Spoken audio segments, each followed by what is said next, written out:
Overwatch just released the first Quick Play Hacked event, in a series that is testing how 6 vs 6 could work in Overwatch 2. Let's have a look.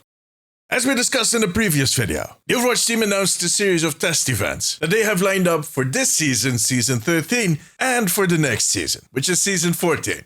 That's how it works. Now, the first in all of those tests was released today. It is a Quick Play Hacked card, which is a temporary variation on Quick Play that replaces the normal version for just a few days. This time around, however, it only seems to have replaced the open queue, so the role queue is still intact. Now, while all of these tests are in service of the big 6 vs 6 question, the first two events are actually still going to be in 5 vs 5. See, with these first tests, Blizzard wants to see if they can adopt a more flexible way of building a team. In role queue 5 vs 5, you get 2 supports, 2 DPS, and 1 tank. In this quick play hack that they called Limit 2, each team can have 2 players in each role. So you could have 2 tanks, which would leave you with 2 DPS and 1 support, or 2 supports and 1 DPS. The reason that they want to test this before they do the 6 vs 6 tests is most likely tied into the planning. They just are not ready yet with the 6 vs 6 tests, but this needs to be tested too, so why not do it beforehand? They need to look into a more lenient way of building teams to counter one of the most known issues with 6 vs 6, and that is the longer queue times. Having to wait for 2 people that queued up as a tank for every single group used to be very problematic back in Overwatch 1. It was a bottleneck. There just nearly were not enough players queuing up as a tank compared to the other 2 roles. So they started throwing all kinds of rewards. They tried to find ways to make people switch, but nothing really helped. So they're trying something new.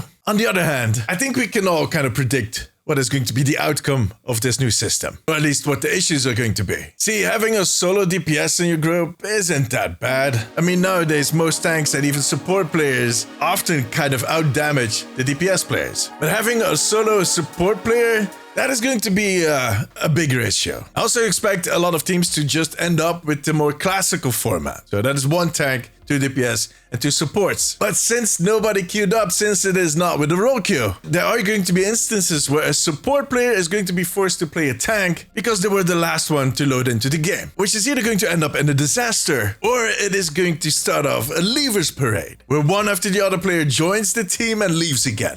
I love those. I had a record one of 20 people at some point. Yeah. Either they give up really quickly or I am too stubborn. I'll leave it up to you to decide. Maybe I'm being overly pessimistic. Maybe it's not going to get that bad, and this test is going to prove that it is feasible, that it is possible, that we end up using our brains and make decent compositions.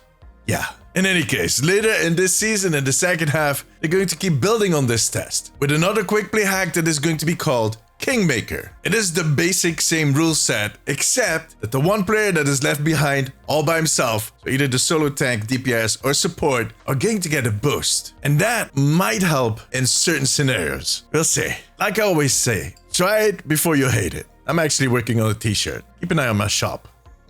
Now, Season 14, the real deal is starting, and we're getting some proper 6 vs 6 tests, which are not going to be quick play hacked. They are going to be completely separate, and they're probably going to run for a lot longer than the quick play hack too. I'm expecting them to run for a few weeks, actually. Now tell me, are you going to be testing this new quick play hacked? And what do you think is the outcome going to be? Let me know in the comments. For now, however, that was it. If you enjoyed this video, give it a thumbs up. It always helps me out. I also want to thank my patrons. I could not make these videos without you guys. You have my eternal gratitude. You too can join the Omnic Post family over on patreon.com/theomnicpost. If you have a few minutes left, maybe check out this video. Click it. But above all, take care of yourself, take care of each other. Bye bye.